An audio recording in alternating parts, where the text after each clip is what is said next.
Meu nome é Kenner, eu sou professora de inglês há mais de 30 anos, eu sou nascida nos Estados Unidos, filha de imigrantes, vim para o Brasil aos 14 anos de idade, e morei fora do país mais de uma vez desde então. Sou professora desde os 14 anos de idade. E hoje em dia eu sou proprietária de uma escola familiar de inglês, eu trabalho com a minha família, e eu sou uma pessoa que eu sou apaixonada pelos direitos humanos, eu sou uma pessoa que tem uma visão muito humanista, né? Enfim, nossa, da sociedade. E como eu vim para o Brasil, vinda dos Estados Unidos, as desigualdades que existem no Brasil sempre me chocaram muito, me chamaram muita atenção. É, Consegui, né, mais velha, entender a correlação que existe dessas desigualdades daqui com os Estados Unidos, as semelhanças que nós temos em vários aspectos. E na medida que eu fui ficando mais velha, eu fui me tornando, é estranho falar isso, mas uma apaixonada pela questão carcerária, que é uma questão seríssima nos Estados Unidos, uma questão seríssima no Brasil. Fui lendo, fui aprendendo, fui me informando. E um ano e meio atrás surgiu uma oportunidade de fazer um trabalho com a população carcerária, né, de criar um projeto para poder atender essa população, principalmente, inicialmente, a população feminina carcerária em Belo Horizonte. Então, como é que é a ideia desse projeto que você quer desenvolver na Estevão Pinto e na PAC, né? Quais seriam as atividades que seriam realizadas? Qual seria a duração do projeto? Quantos presos seriam atendidos? Quantos profissionais trabalhariam? Qual seria o prazo para iniciar? Olha, a ideia do projeto, inicialmente, nós fizemos um escopo de pessoas que poderiam ser atendidas. Inicialmente, é um projeto que ia começar com em torno de 16 sentenciadas. Por quê? Porque são as pessoas que preenchem o pré-requisito desse projeto. O projeto inicial seria de dar aula de inglês para essas mulheres, até que elas chegassem num nível de serem fluentes e capazes de se profissionalizarem como professores de inglês. E foi feito um apanhado dentro do Estevão Pinto. Para isso, a gente tem certos critérios que são necessários. Por exemplo, eu preciso de pessoas que tenham o segundo grau completo. Por quê? Porque eu preciso de pessoas que sejam capazes de ler, de escrever em português o suficiente para que a gente possa, né, ensinar inglês para essas pessoas, porque se a deficiência em português for muito grande, é inviável a gente ensinar inglês. Então, inicialmente, foi levantado que nós teríamos um público de 16 pessoas, 16 mulheres, com segundo grau completo, capazes de iniciar o programa. A ideia inicialmente, eu estaria trabalhando sozinha. Eu pretendo, porque a ideia é lançar esse programa e ver se é possível, né? Se o programa funciona, se é uma coisa que é possível que se faça com elas. E que tenha demanda, ou seja, que as pessoas gostem, que elas queiram realmente fazer isso.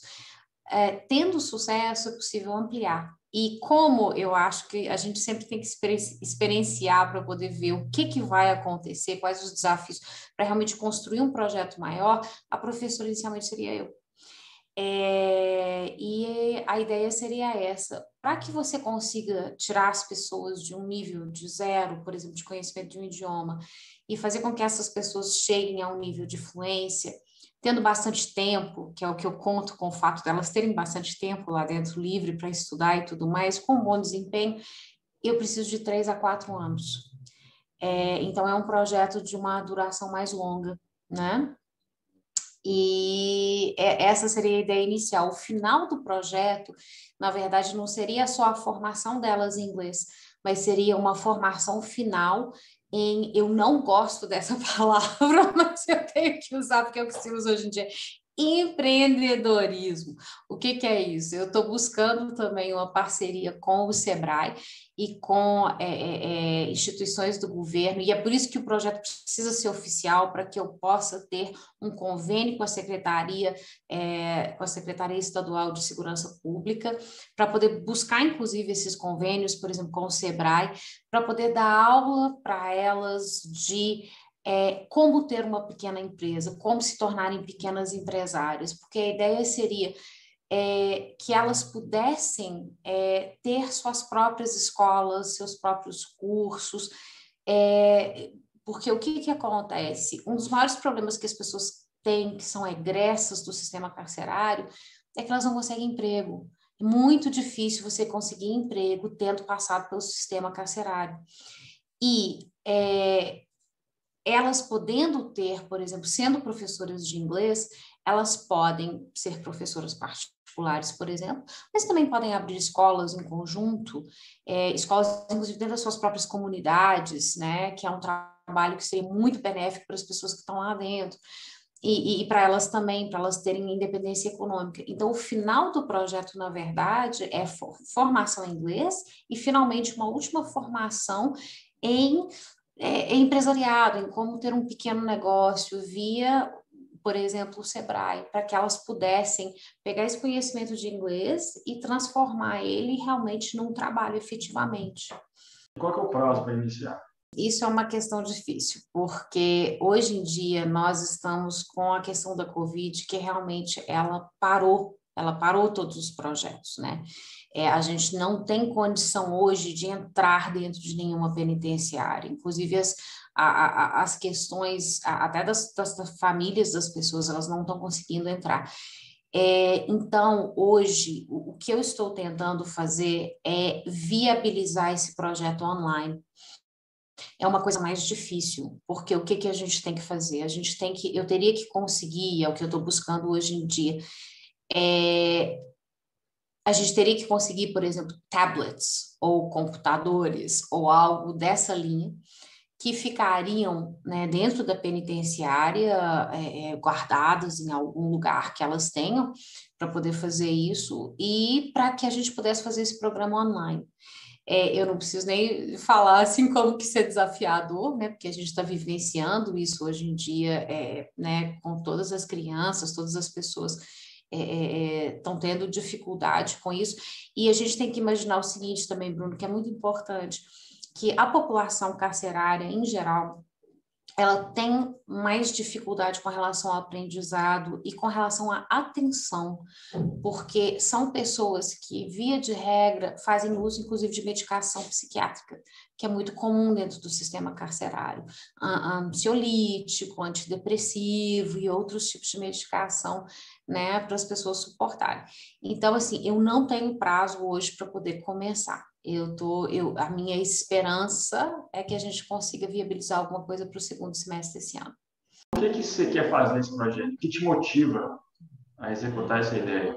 Eu acho que no Brasil a gente comete uma injustiça terrível com as pessoas, porque a gente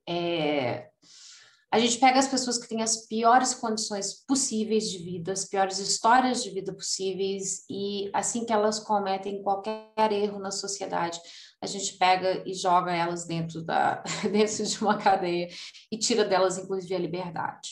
Então, isso é o aspecto que eu acho terrível e perverso disso.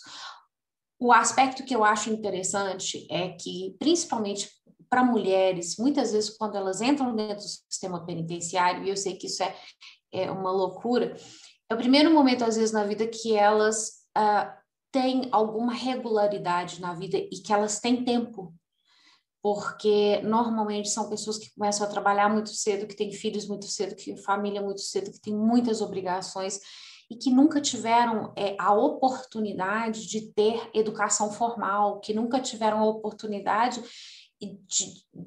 de saber se colocar no mundo de uma maneira melhor, de serem instrumentalizadas para poder ter uma vida digna, de poder, né, construir as próprias vidas. Então, eu vejo nesse tempo que elas estão dentro do sistema penitenciário uma oportunidade assim maravilhosa de poder devolver alguma coisa para elas ou dar alguma coisa para elas que elas nunca tiveram. Isso que eu queria falar que eu acho que existe um aspecto pessoal assim que quando eu penso na minha própria vida, eu tive muitas vivências em comum com pessoas, por exemplo, que estão presas. Eu passei por situações na minha vida, situações de abuso, situações de gravidez na adolescência, uma série de situações que são comuns. Só que hoje eu sou uma pessoa de classe média alta, eu tenho uma empresa, eu tenho uma família, eu tenho uma vida. E eu sei que muito disso é fruto de um privilégio de nascimento. E que eu só não estou muitas vezes onde elas estão por causa de como eu nasci. E então eu gostaria muito de dar para essas pessoas um pouco do que eu tive na vida. E a educação, eu acho que é um enorme privilégio. Nós vivemos num país em que a educação é um privilégio. E eu gostaria de repartir um pouco desse privilégio que eu tive com essas pessoas. Talvez é isso. Uma vez a Angela Davis falou no livro dela, estarão as prisões obsoletas? A seguinte frase: o cárcere está presente e não está presente na nossa vida. Aí eu pergunto, como envolver a sociedade civil na discussão sobre o sistema prisional? Uma vez eu li uma coisa muito interessante, Bruno, e também faz parte um pouco daquilo que eu proponho, porque esse projeto de inglês é um projeto inicial que eu tenho, porque eu tenho um sonho enorme de um projeto enorme que vai ter muitas vertentes. E o que eu percebo é que as pessoas enxergam o sistema, a questão carcerária como um problema enorme. E problemas enormes são coisas que as pessoas evitam, porque elas sentem que elas não conseguem fazer nada a respeito daquilo. Eu acho que é necessário achar uma forma de aproximar as pessoas do sistema carcerário, não só aproximar as pessoas do sistema carcerário, mas de aproximar as pessoas das pessoas que estão dentro do sistema carcerário. Porque se as pessoas acham que eu preciso de ajudar 700.000 pessoas, esquece, ninguém vai fazer nada. Mas se as pessoas entendem que eu posso ir ali e ajudar uma pessoa, 2 pessoas, 16 pessoas, o problema fica menor e fica mais acessível. E eu tenho essa convicção, porque eu tenho tido essa experiência, eu tenho convivido com algumas pessoas dentro do sistema penitenciário. Quando as pessoas começarem a conviver com as pessoas dentro do sistema, elas vão entender a importância dessa convivência, a gente diminui a distância, a gente acaba com muitos dos preconceitos que as pessoas têm.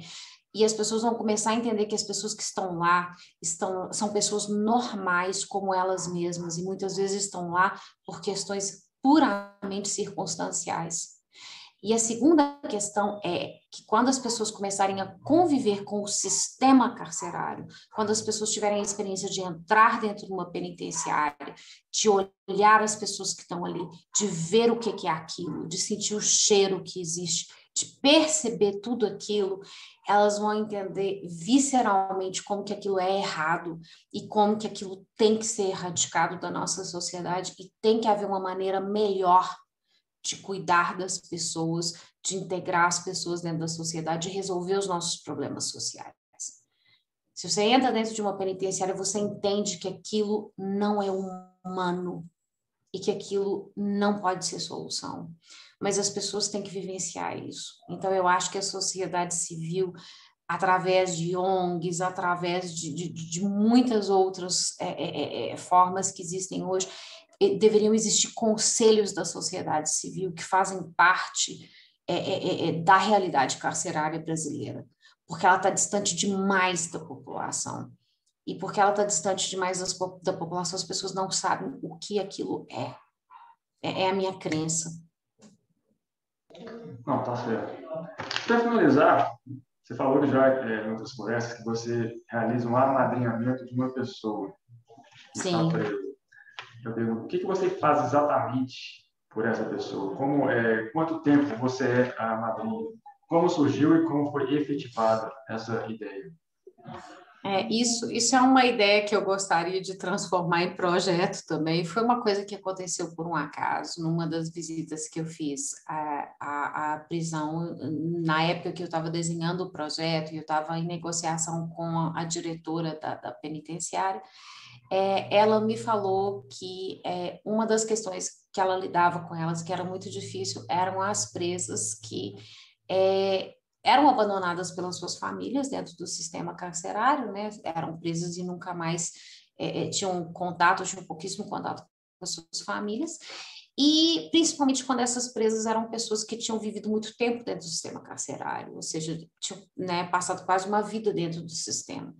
E, e ela me falou especificamente de uma pessoa que ela queria muito ajudar, e que estava para sair né, da cadeia na época, e que não tinha ninguém do lado de fora para ajudar nessa transição.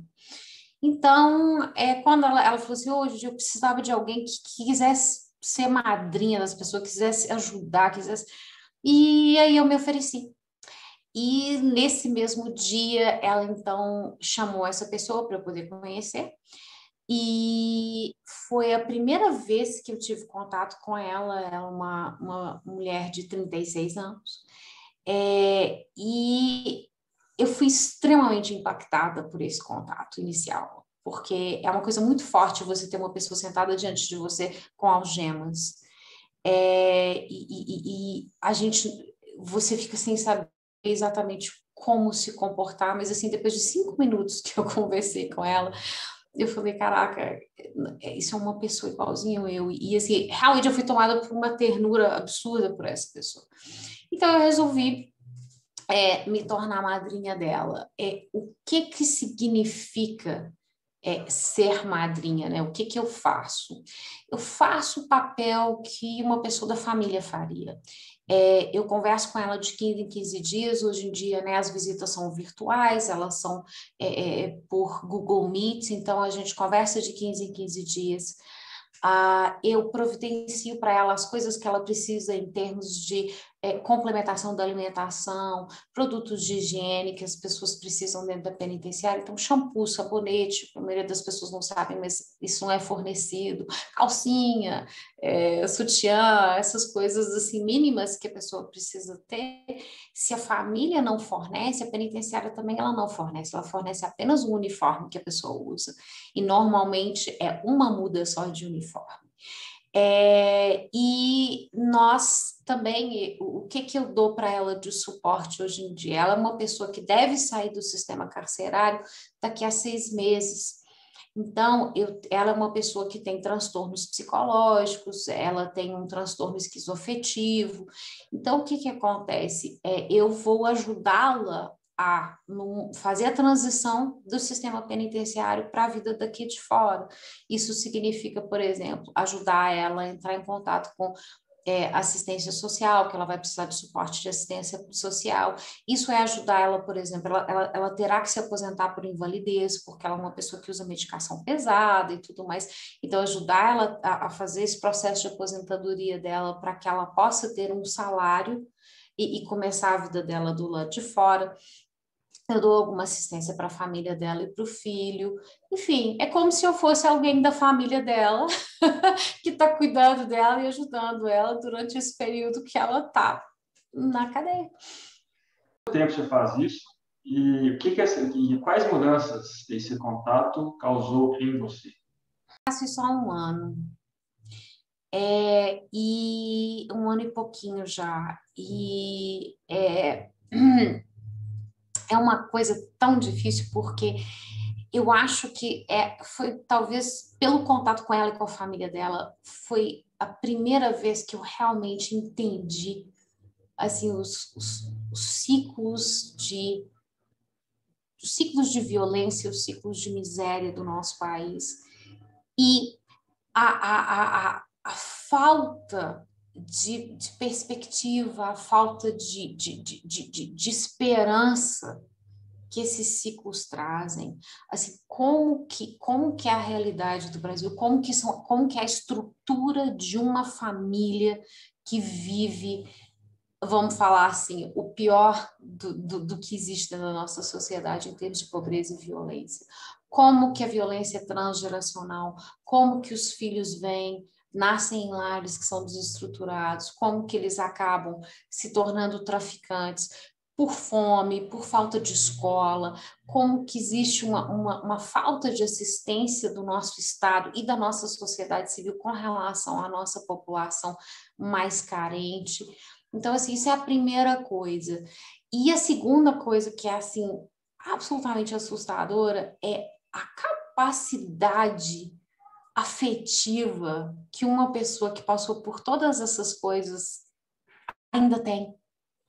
A capacidade que a pessoa tem de ser humana, a capacidade que a pessoa tem para rir, para brincar, para ser carinhosa. Todos os dias que eu falo com a Daiane, no final da nossa conversa, ela sai da conversa assim, gritando, porque ela sai assim, gritando: eu te amo, madrinha, eu te amo, eu te amo. E é uma coisa assim que eu não tenho motivo nenhum para me amar, assim, se você for pensar bem. Eu sou uma pessoa que o que eu dou para ela é realmente pouco. E ainda assim ela tem uma capacidade afetiva absurda. Ela passou por tanta coisa. Ela foi presa a primeira vez aos 7 anos de idade. Ela passou pela FEBEM. Essa última sentença dela, 12 anos de prisão. Tem 12 anos que ela está na prisão.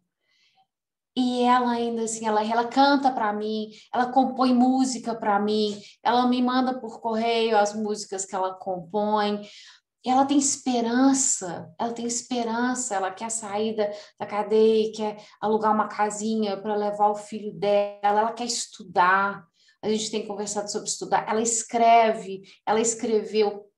Ela tem quinta série e ela tem muita dificuldade, mas ela conseguiu ditar um livro da história da vida dela, que é outro projeto que a gente agora está tentando datilografar, porque está escrito em caderno, para poder, né, fazer um livro disso para ela, para que as pessoas conheçam a realidade desse país, talvez através da história de uma pessoa. Então, assim, nossa, essa convivência, ela realmente, para mim, ela mudou muito, muita coisa para mim, muita coisa mesmo, ela mexeu muito comigo. E, assim, eu sou muito grata a Daiane, eu sou muito grata de ter ela na minha vida, porque ela realmente, ela me permite compreender aspectos da vida que eu nunca teria compreendido sem ela. E é muito rica essa convivência e me causa muita felicidade. Parece loucura, né?